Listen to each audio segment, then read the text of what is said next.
Oke, saya ulang ya. Jadi setelah saya copy, ini saya akan ganti tetap di B5, lalu di sini menjadi kolom yang keempat.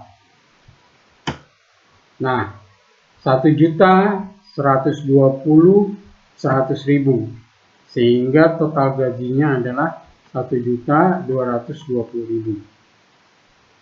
Oke, nah ini adalah cara kita membuat proses dari tabel ini sehingga kita bisa mencari nilai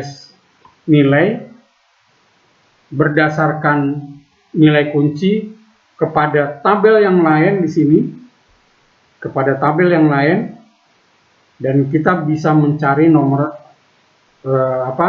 data yang ada di dalam tabel tersebut tanpa kita harus melakukan proses pengetikan datanya. Nah, oke. Di situ kita sudah selesai dengan menggunakan VLOOKUP. Karena di sini soal yang nomor 1, 2, 3, dan 4 ini sudah selesai.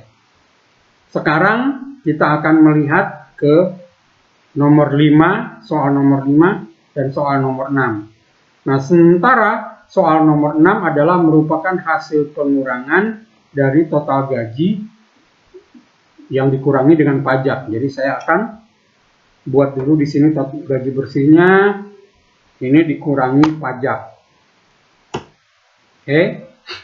Nah, sementara ini tidak akan berubah karena memang di sini tidak ada angkanya. Nah, sekarang kita buat pajak. Pajak adalah perhitungan pajak berdasarkan golongan dikalikan dengan total gaji. Jadi di sini kita harus melakukan beberapa rumus. Yang pertama yaitu kita menggunakan HLOOKUP-nya, ya. HLOOKUP karena kita tahu bahwa potongan pajak ini tabelnya berupa berbaris dari kiri ke kanan. Dan ini tadi dikatakan berdasarkan golongan. Jadi karena berdasarkan golongan, saya ungkap kembali di sini B5-nya.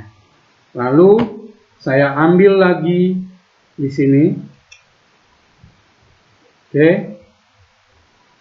Lalu saya ambil kolom baris per baris kedua.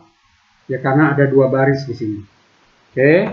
Lalu saya untuk lebih jelasnya, saya akan gunakan range yang absolut sehingga saya akan bentuk dia dengan menambahkan tanda dolar sebagai tanda untuk membuat dia menjadi tabel absolut. Nah, dari sini memang masih belum kelihatan. Karena apa? Karena ini masih dalam posisi masih hanya terlihat 2%, 3%, atau 4%. Jadi ini harus kita kalikan dengan total gajinya. Karena di sini dikatakan bahwa total pajak adalah perhitungan pajak berdasarkan golongan, lalu akan dikalikan dengan total gaji. Sebenarnya kalau kita lihat di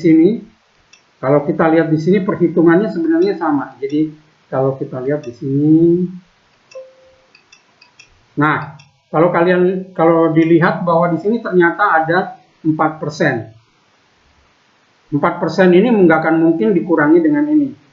Jadi tidak akan berpengaruh pada gaji bersihnya. Jadi 4% ini harus dikalikan dulu dengan total gaji. Jadi saya akan tambahkan perhitungannya dengan G5.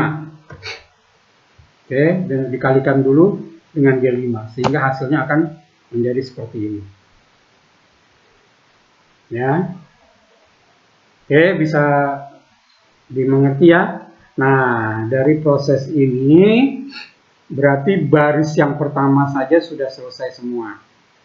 Baris yang pertama saja sudah selesai semua. Jadi akan lebih memudahkan saya kalau saya membuat satu baris pertama dengan benar, baru saya nanti tinggal copy ke bawah semua. Saya copy ke bawah semua. Oke, seperti biasa saya lepas semua. Nah, ini sudah pasti otomatis akan berjalan, akan menghasilkan nilai-nilai yang tepat. Ya, akan menghasilkan nilai-nilai yang tepat.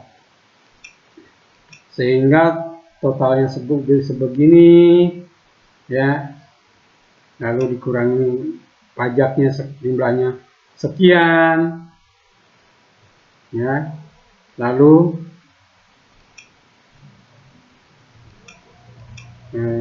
saya berikan dia accounting currency-nya supaya semua sama, saya simpan dan akan menghasilkan proses nilai yang seperti ini.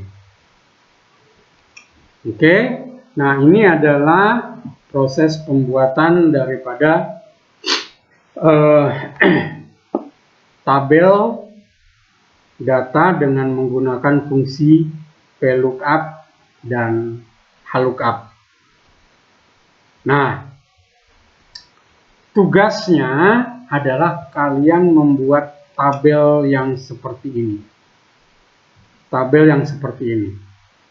Saya akan berikan gambar daripada tabel ini dan kalian buat. Ya, kalian buat sama seperti tabel ini dan kalian juga harus memperhatikan bahwa kalian harus mendapatkan nilai yang sama dengan ini. Jadi nilai gaji bersihnya adalah sekian. Ya, jadi kalau misalnya kalian mendapatkan angka yang sama dengan ini, dengan data-data yang ada seperti ini pasti akan sama dengan yang saya buat saat ini. Oke, bisa dipahami ya? Data soalnya berupa gambar akan saya kirimkan dan kalian buat tabelnya percis seperti ini. Oke, bisa dipahami ya? Oke, selamat mengerjakan, stay safe, dan jangan lupa tugasnya dibuat dan dikirimkan. Sampai ketemu minggu yang akan datang. Oke, ya, saya ingatkan kembali bahwa minggu yang akan datang kita akan buat fungsi if, ya, if sederhana dan if ada yang disebut dengan nested if, ya. Jadi minggu depan kita akan belajar tentang fungsi if. Ini minggu depan kita akan belajar fungsi if sederhana dan nested if. Oke, sampai ketemu minggu yang akan datang. Bye bye.